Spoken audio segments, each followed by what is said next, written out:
right, everybody. Welcome back to Confessions of a Reformer. I've got a good friend back. He's been on season 2 of this podcast, and he's returning. Returning to talk about a controversial subject, I think, depending on who's listening. That's what I do. This is your career, is controversy. Yeah. Oh, wow, I like that. So we're doing a series right now on Christian nationalism, and I have heard Josh overtly express his sentiments, his opinions, his convictions on this, and I wanted him to be able to share here. But just in case there are people who don't know who you are, who haven't caught you before, you want to give people a brief bio on who you are and what you're doing in the world? Sure. My name's Josh Scott. I'm the lead pastor at GracePointe Church in Nashville, Tennessee. I've been a pastor for over 20 years. I think about my work as helping people reimagine, reframe, and reclaim their faith through a progressive Christian lens. And depending on when this comes out, my first book comes out April 4th, 2023. Yeah. What's the book called? It's called Bible Stories for Grown-Ups. And in the book, I take 6 stories that are pretty well known and just sort of dive into them in context, show that they're actually not stories for kids, they're stories for grown-ups, and that they are making some pretty challenging claims. Nice. Yeah. Okay. What would someone reading this book, what would you hope that they'd get out of your book? One of the endorsements I got basically said that this book is either going to make people feel seen and inspired to go deeper, or it's going to really frustrate them. And so I hope one of those two responses, right? I hope it makes somebody, if there are people who've been wrestling with the Bible, I hope that they come away with it going, gosh, the Bible's way more interesting than I thought, and maybe we've mishandled it. And for maybe somebody coming in who needs to have their relationship with the Bible disrupted a little bit, I hope it's a little disruptive. Totally. Well, you are the man for the job. Well, thanks. I would say that is my experience of you. And you have hit me in the Bible place in those ways, very specifically across the board. So, yeah. I kid you not, I just had coffee with somebody this morning, and you came up because they don't know you, but they'd seen your stuff. Okay. They asked me if I knew you. I was like, I'm actually going to see him. And I said to them, I was like, one of the very first times I sat down with Mike and I talked to him, when I saw his expression, I thought, I'm never going to see this guy again. What was it a certain face that I made, or like? It was just like, it was like I had 8 heads. Like I was transforming into a werewolf in front of you. I don't know, but it was. I was super like, oh, this has been nice. I'll never hear from this guy ever again. Is that because that's happened before? I'm sure it has, but I just thought it was too much too quick. And then, did you feel like regretful or self-conscious? I felt like I fire hosed a little. Oh. And what's funny, and I think I commented on your Instagram when you were saying some of the stuff we talked about in that conversation. I was like, "Aw." Yeah, full circle moment. That worked itself into my life for sure. Yeah, that was a very impactful experience. I still remember being at Greenery Cove, sitting at that wall, hearing you say these things and being like, what?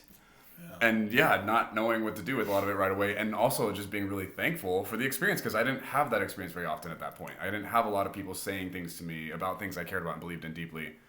That really made me have to reevaluate and do this scary. Anyway, so that being said, that's a pretty good indicator of who Josh is and what he does and the impact he has on people's lives. So, firstly, I know because this phrase or idea can take on many meanings to different people. So let's first just get a definition from you. When I say Christian nationalism, what does that mean to you? Firstly, let's just start there. To me, it means it's combining 2 terms: nationalism, which is. Nationalism is not patriotism. Nationalism is not pride in your country.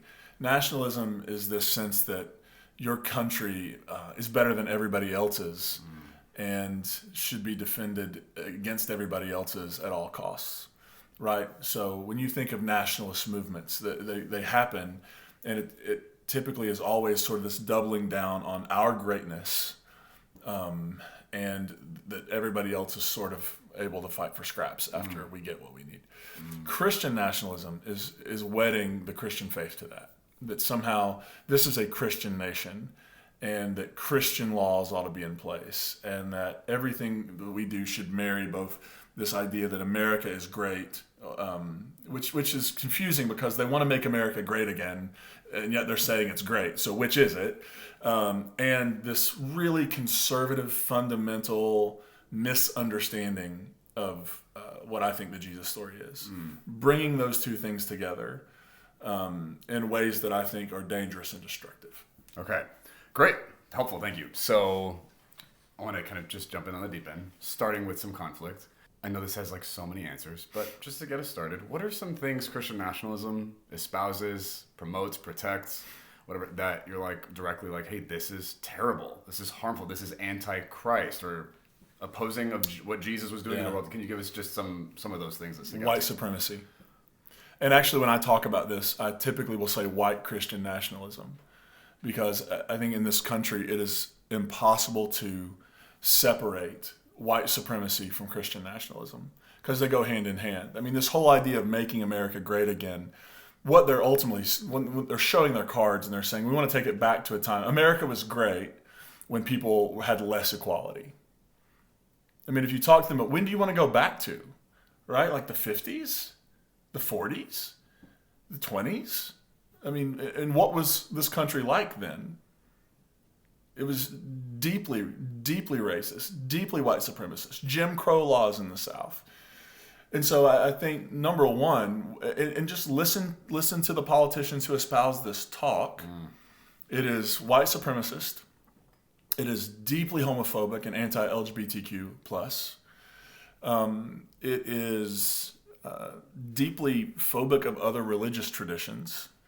And essentially it's this trying to force a particular brand of the Christian faith onto everybody else. I actually heard a conservative politician say the other day that he's not really against blasphemy laws.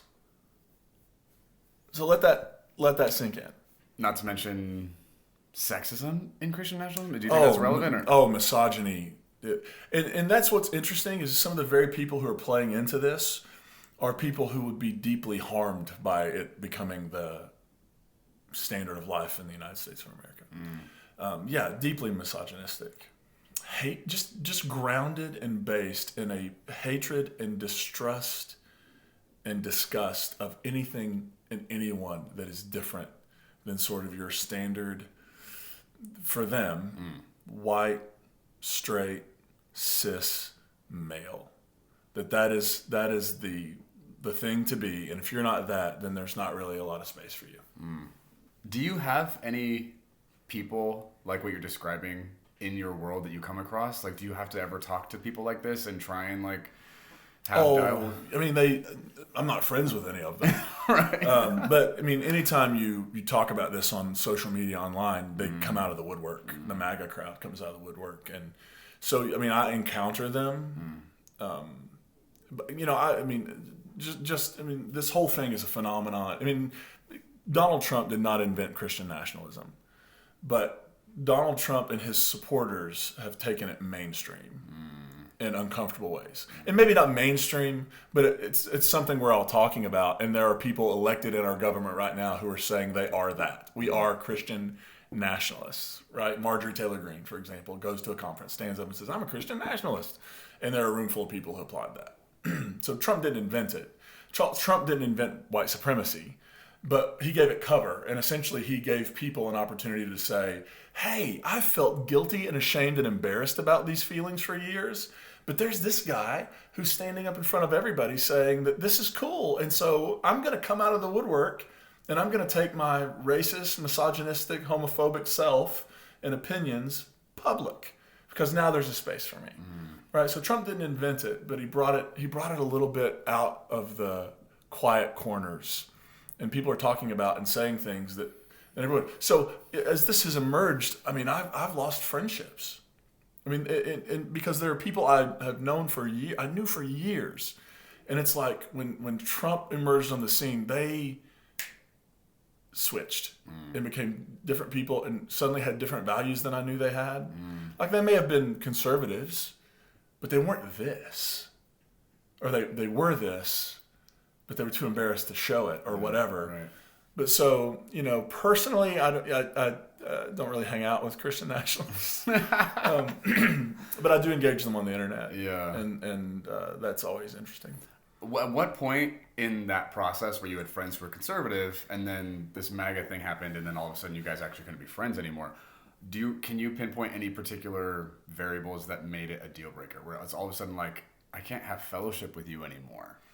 Which I think some people outside of this conversation might say, hey, if you're a Christian pastor, isn't reconciliation, isn't peacemaking, isn't whatever's supposed to be on your agenda? Sure. And so then how does that apply to this? I would just love for you to talk to that, yeah. When racism becomes so obvious you cannot ignore it, when they advocate for things that will harm people that I care about and people I don't know. Right? I'm a Christian pastor. I believe in reconciliation and peacemaking, but I also believe in justice. And I don't mean this in the way I would have meant it, which is punishment, right? But as long as somebody is espousing something that is hateful and harmful to other people, it is not my job to be their buddy. It's my job to call it out as a Christian pastor.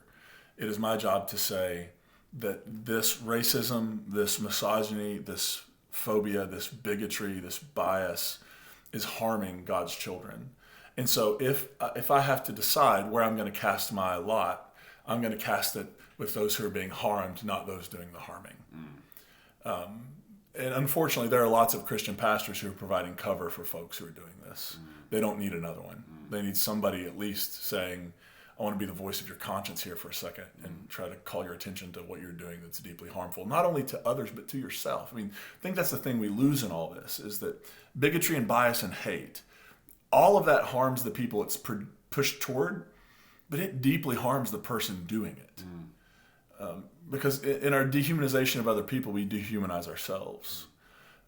Now, I engage people. I don't ignore them. I engage them. I'm happy to engage discussions. I'm happy to do all of that. But that's different than saying, hey, let's just agree to disagree. I can't do that with white supremacy. Can't do that with hate and bigotry of any brand. Yeah. Cool. I want to put some voice maybe to what I think some of those people would say in response here, just so you can kind of speak to that, even though they're not here. You're using words like phobic, racist, right? Strong terms that they would get probably charged by, right? Their immediate defenses would go up because this language is offensive and, maybe antagonistic to their identity or their experience or worldview. And I think a lot of them, the people you're talking about, would probably say, I'm not racist, right? Sure. I mean, I don't know a lot of people who would just outright own racism. That's the thing nobody wants to be, but I think it becomes pretty evident. I mean, when you have places like Florida that are passing laws against teaching African American studies, when you're not allowed to talk about the history of our country, because the history of this country is deeply racist. And when you're not allowed to actually tell the history of our country, because it might offend white kids, maybe they need to be offended. Because I wasn't taught, and that's also the sort of the freak out around, they're teaching CRT in schools. Listen, I went to public school. Christopher Columbus never got a bad rap. We were never taught the evils of slavery, ever. Slavery was bad, but look how great our country was because we got rid of it.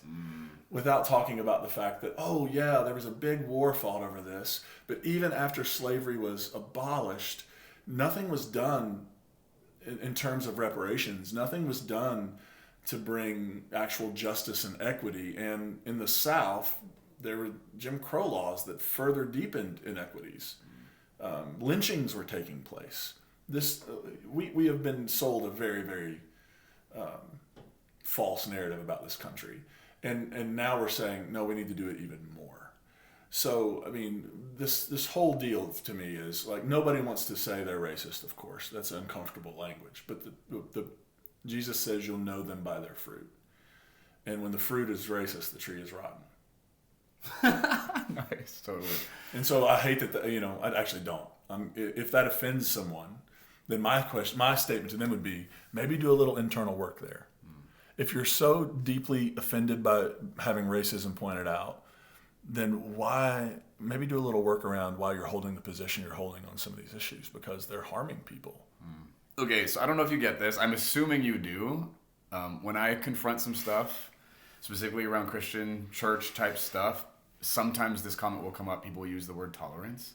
Like, aren't you being intolerant? Aren't you? And they try and flip the script on, like, if I confront homophobia within Christianity, they accuse me of being bigoted, of dehumanizing Christians for, like, attacking their beliefs, for victimizing them. Where if I'm claiming that tolerance is a value, which I don't usually use that language, but they're the ones who throw it in. Yeah. Like, aren't you supposed to be, like, tolerant? That doesn't sound very tolerant of you. And I'm like, what is, it just feels so crazy to me. I'm wondering, do you get that kind of pushback? It's called gaslighting. Okay. That's what they're doing. And here's the reality. I make no pretense to be tolerant of certain things. Because tolerance toward injustice makes you complicit in the injustice. I mean, there are so many ways I'm already complicit in injustice just because of the space I occupy in the world. So I'm deeply becoming aware of that. My job is not, your job is, no one's job is to be tolerant of hate.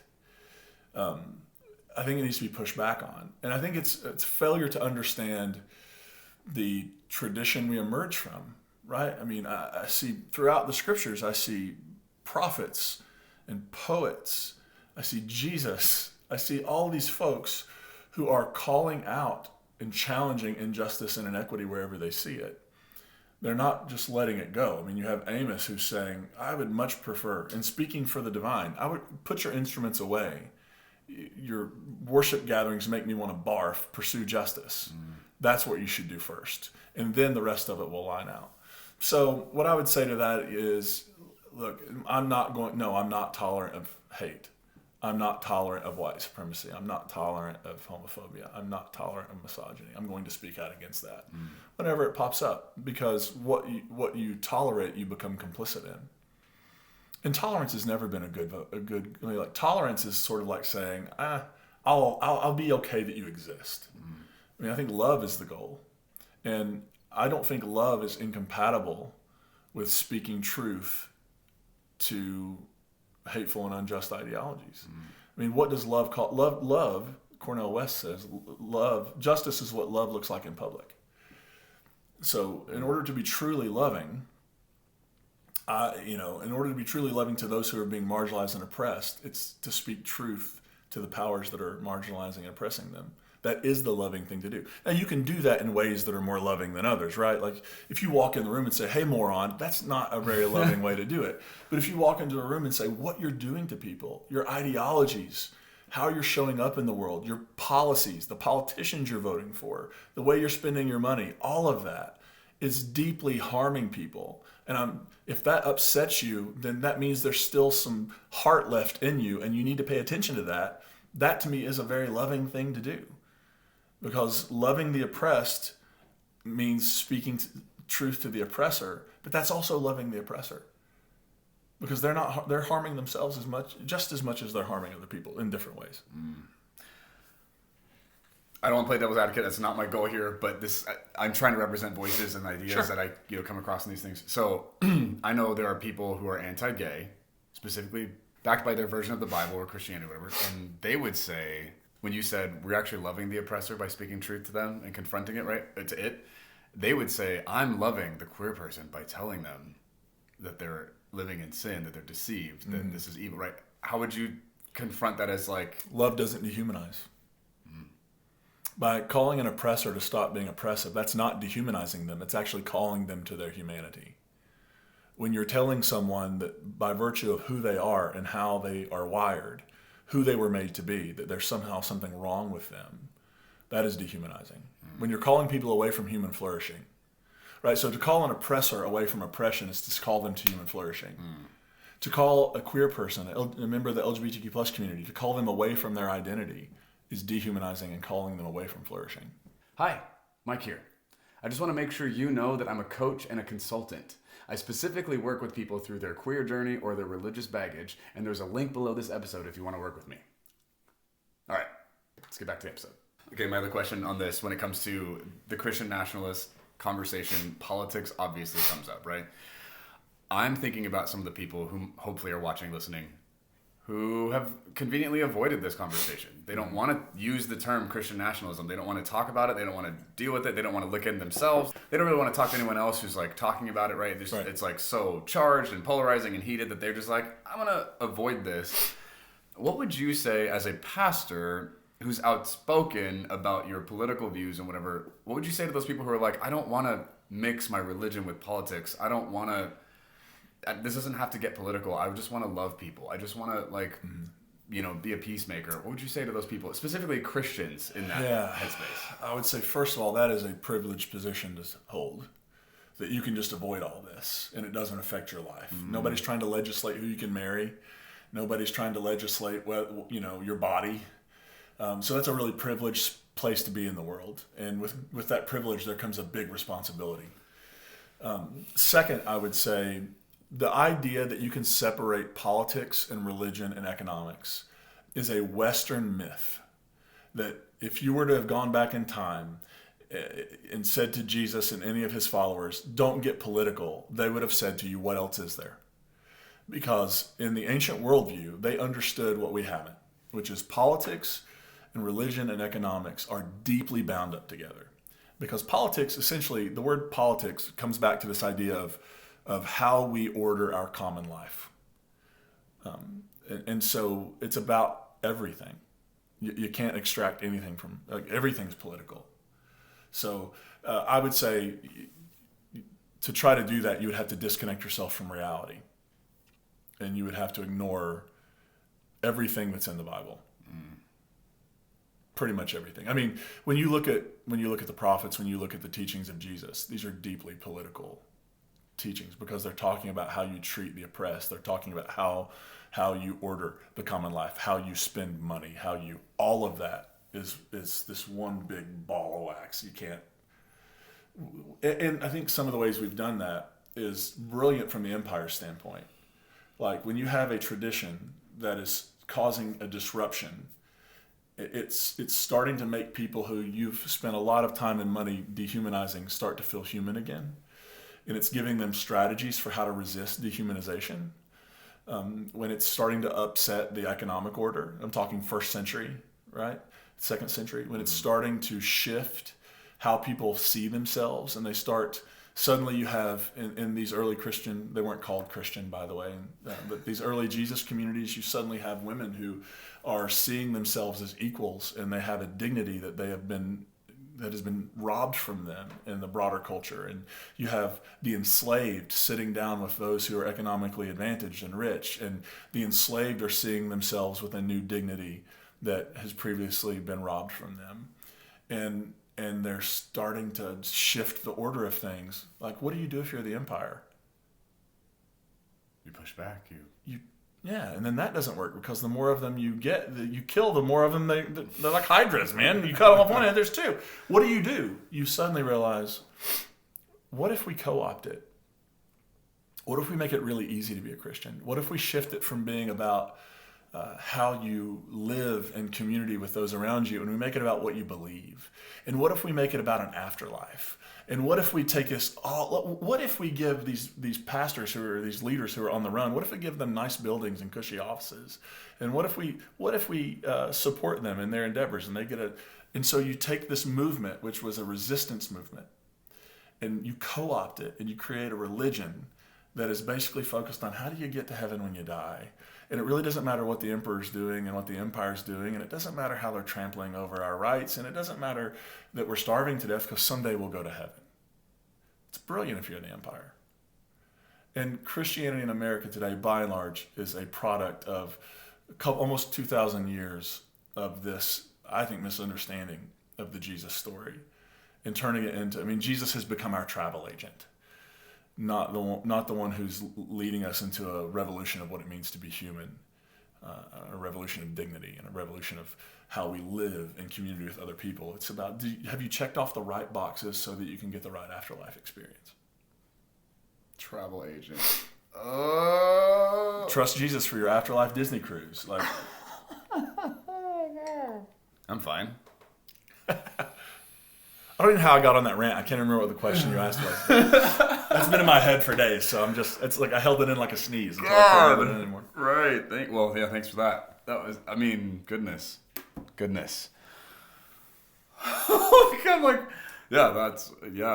That'll preach. I mean, we had lunch. Last time we had lunch, we talked about empire, like co-opting Christianity. That's unnerving to think about and look at and consider. On this subject of the Christian nationalist conversation, if you're talking to Christians who are still part of the system, I'm talking about people who go to church on Sunday and still subscribe to this whole, empire, if you will. What would you say to people who don't identify themselves as Christian nationalists, but are complicit with like rhetoric and like environments, communities, leaders who do espouse values like that? And so in whatever sense they're adjacent. The Christian nationalists adjacent. Sure. Yeah. What would you say to those people who are like, they're like, hey, I'm not the one leading this. I'm not making posts about this. I'm not trying to suppress or like take those rights away, but they attend and participate in and listen to people who. Well, I think if you grew up Christian in America, there's a chance you were being indoctrinated into Christian nationalism light. And here's what I mean.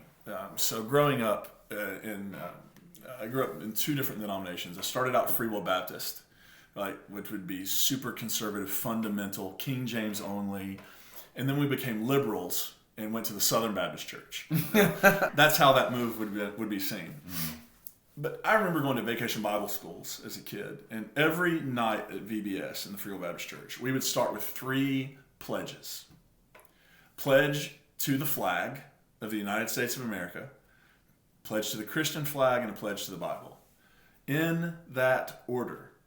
I often drive by churches and I'll see out front they have a flagpole and there'll be the Christian flag and above it is the American flag. And I always have this thought like at least they're being honest about where their value system lies. The private school I grew up in, everything you're describing, literally that was true for us. Yeah. It was the American flag, it was the Christian flag, it was the Bible. We recited the pledges in that order and the American flag was the high. You're right. Yeah. That's crazy. It's telling the truth. Yeah. Like you can say you're pledging your allegiance to Jesus, but you're not. You're pledging your allegiance to the United States and then the version of Jesus that is acceptable in that culture. Then Southern Baptist, we started doing things like we would have on 4th of July and Veterans Day, the music would all be patriotic. And so in church? Oh. So I can remember as a kid being like, why are we singing the Star Spangled Banner at church or America the Beautiful? Like, how does this fit? Like, I mean, I was a teenager going, I don't get why we're singing the Star Spangled Banner at a place where we're supposed to be worshiping God. And the sermons would be patriotic. And that ratcheted up after 9/11 with George W. Bush as president. That ratcheted up big time. And so I would say if you've gone to church in America, you've been indoctrinated somewhat into Christian nationalism light. What I would say to people who are like, that's not me. I just go to church and like what you fund, you're complicit in. So if you're donating to ministries and churches that are a part of this Christian nationalist movement, your hands are not clean. If you're going to churches and supporting them in any way that are spouting off this stuff. Like your physical presence. Your physical presence. People often say people vote with their feet. Being there and supporting it is part of the problem. I mean, one of the reasons I think a lot of these pastors and politicians, I mean, there's some of them that are really out there, but a lot of them are just playing to what they think their base is. And so as long as they think there's a group of people supporting this, they're going to go all in on it. But if they met pushback and if their pocketbooks were hit, they would think differently, I think. Because I don't think they're moving out of conviction as much as they're moving out of convenience. Now, some of them are. Yeah. Some of them are. And it's hard to tell which one's which. Totally. But what you end up throwing your support to physically... but by not challenging it, and not everybody's I realize has the sense or the call or whatever to like be the one going, hey, what about this? But like asking questions is important. Like talk your pastor, whoever they are, is not above a question of like, hey, does this really seem like it's grounded in the story and teaching of Jesus? It seems like we're doing something else. So, GracePointe. In my perspective and experience of GracePointe is a unique anomaly of a church. I don't know that I've been to any church ever in my life that's like GracePointe, right? I don't know that I know of very many, if any, pastors that are like you. Like, there's a very unique thing going on at GracePointe in Nashville. What would you say to people who aren't in Nashville, who don't have access to GracePointe, at least physically? They're in Iowa, they're in Kansas, they're wherever, and maybe somehow coming across this, and you're like, hey, physically showing up to that church you're going to, giving money to that, like whatever, volunteering, like you're contributing to this harmful rhetoric, this harmful ideology that's actually anti-Christ in nature. What would you say to them as far as like functional next steps for them? It's like, okay, well then, God, I get that you're saying these things are bad and I shouldn't do these things. What should I do? What would you say to them? Yeah, I mean, that's one of the things I think about a lot is how many places where there's not a progressive church that's, I think, articulating these things in their neighborhood. I would say a couple things. One is, is there a mainline church there that tends to be more, what I would say, on the right side of history? So United Church of Christ, some Disciples of Christ churches, some Methodist churches. Now it just depends, right? You never know. Yeah. But typically, the United Church of Christ, for example, is a really good place to go. I would say one of the things that happened over the course of the pandemic is we have an online community that's growing, and people are welcome to join us. I know for some people they'll say, gosh, it's not the same as being there in person. But also we're expanding out our online, our goal this year is to be able to offer more opportunities online for hangout, for community, for growth, for just belonging. And so, so you could join us in the meantime so that you're not just kind of on your own. But then what we're finding is, for example, I know there's some folks in like Birmingham who have found each other because they all met through popping up on GracePointe stuff. Oh. And so like on a Sunday morning, some of them might get together with different people and join GracePointe's gathering live. So there's an in-person online. So figuring out, in most places, even the what may feel like the most barren desert of places, there I think are at least some people who share a similar impulse, similar like, hey, there's got to be a different way to do this. There's got to be a better way. And so just trying to safely sort of uncover, are there other people like who are wrestling with some of these things? Maybe there are ways to do that through just connecting with other groups online. Yeah. Right. So yeah. Great. I think there are ways and options. It's a slow burn. It's not a quick process. Yeah. But at least you're not supporting something that's destructive. Totally. Okay, so what would you say to people, like maybe those same people who are like, I'm not, I'm just, what are some questions you would propose would be helpful to just start getting a grid for recognizing any like symptoms of Christian nationalism in their own ideology or belief systems? Like, what are some thoughts or questions that you could pose for them? If I don't know, this is kind of a weird question, but yeah, what would you suggest they like consider? Look at. How does this idea of America first, how does it resonate with the teachings of Jesus? Does it seem to resonate? Does it seem to be in step with the teachings of Jesus?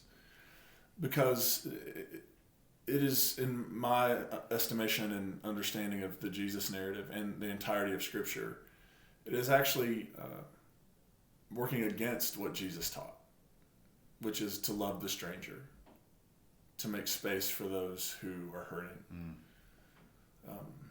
to show up for the prisoner, not to find new ways to imprison them. And so I think, figuring out how does America first, how does it align with Jesus' teaching to first love God and then your neighbor? Which actually Jesus, one of the things I've found interesting is, I've heard that when Jesus, what is the greatest commandment, right? Love God, love your neighbor as yourself. But what Jesus says is really interesting. He's like, the greatest command is to love God, and the second is like it. It's like it. Jesus isn't actually separating these two commands. He's saying the command is to love God, but this other one over here, it's actually like that. It's to love your neighbor, so that in loving your neighbor, you're actually loving God. So how does it resonate to say that our greatest commandments are to love God and neighbor as self? God, neighbor, self.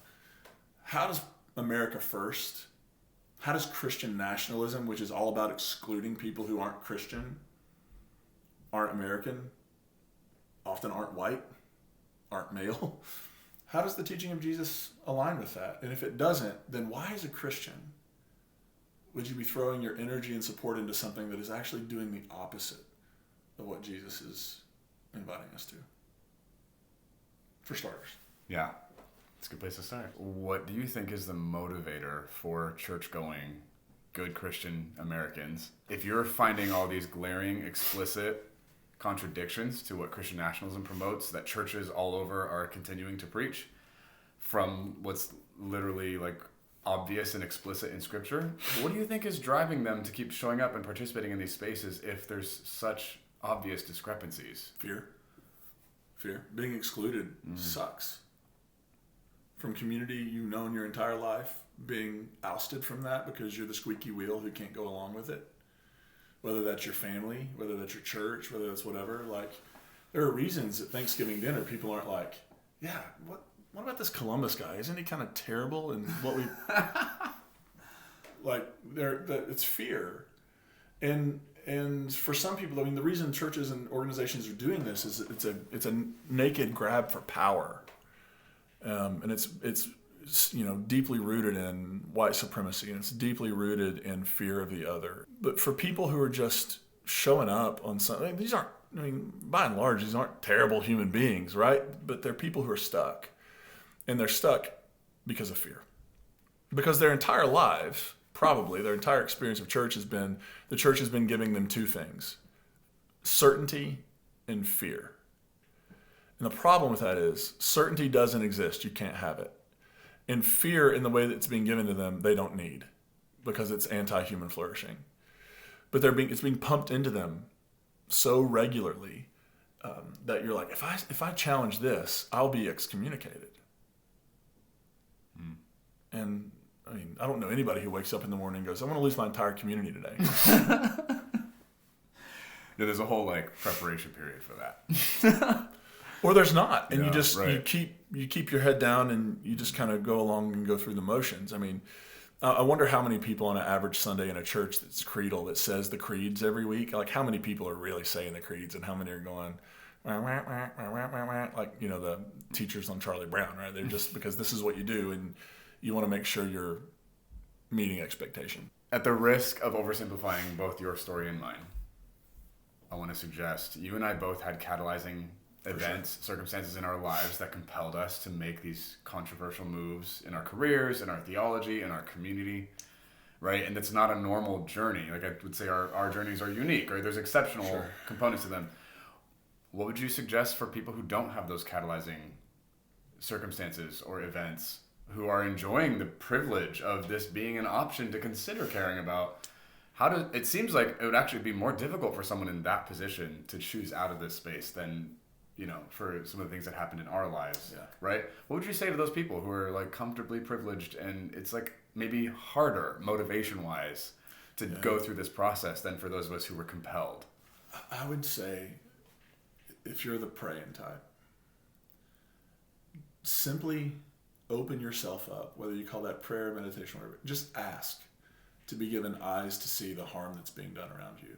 And then walk out into your world and try to keep your eyes open and look at who's being harmed by what you're being a part of. Look at the queer kids who are being harmed deeply by non-affirming theology.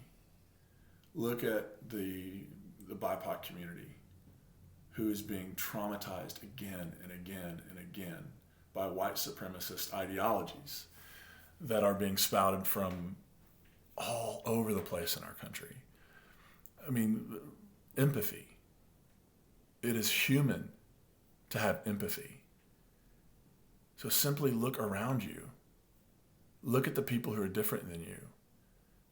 And open your heart to the possibility that you can do something about it. Maybe not change the entire system. I hate to tell me and you, we're not changing the entire system, but we're also trying to change the system, right? Yeah.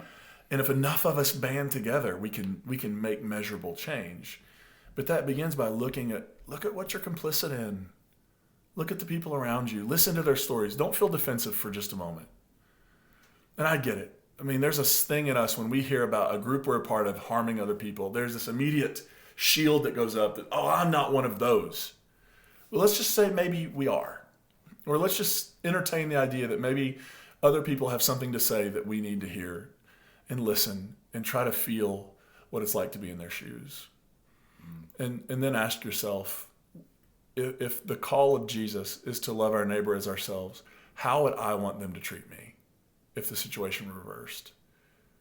If they were part of something that was harmful to me, how would I want to be treated? How would I want to be seen? How would I want to be heard? What would I want others to do for me, even just by refusing to participate in this thing that's harming me? And empathy.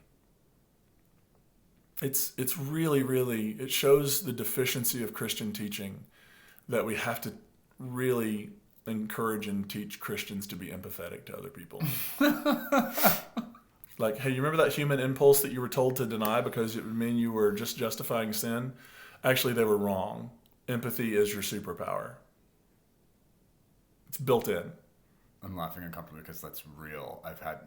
That's real. You have to, like, Christians specifically uniquely seem averse to empathy. Like, not that they're incapable, but it gets programmed out. It gets devalued and dismissed. Well, I mean, think about our Christian politicians are not concerned that we have unhoused people, but just how to get them out of sight so it doesn't make the city look bad. Or they really are upset about the southern border, but they're actually not concerned about the human lives that are actually looking for help and looking for hope. So much so that you have governors of other states busing migrants who are just looking for safety and stability. They're using them as pawns. These Christian governors, like Abbott of Texas, who are busing migrants to other places in frigid conditions on Christmas to prove a point. Come on, that's not Christian. That's not Jesus-like. That's not Christ-like. That's not empathy. We have real problems that need real substantial discussion, but what we don't need is using human beings as political pawns to prove a point. That's not Christ-like. But, I mean, the actual situation, Mike, is that so much of Christianity isn't Christ-like. That's not the point. So much of Christianity has become self-righteousness. So much of Christianity has been proving how orthodox we are at the expense of whatever it takes to prove how orthodox we are. It's not been actually implementing and living the ways of Jesus in the world. Yeah. Thank you. For the sake of time, I got to land this plane. Shoot. So good. What are ways people can get a hold of you, follow you, get access to your work? Yeah. The book, all of it. Just how do they get a hold of all of it?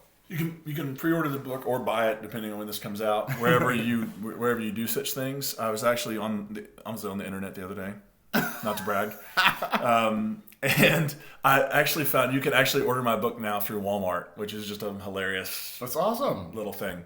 So anywhere you buy books, you can get the book Bible Source for Grown-Ups. You can connect with me at joshscott.online.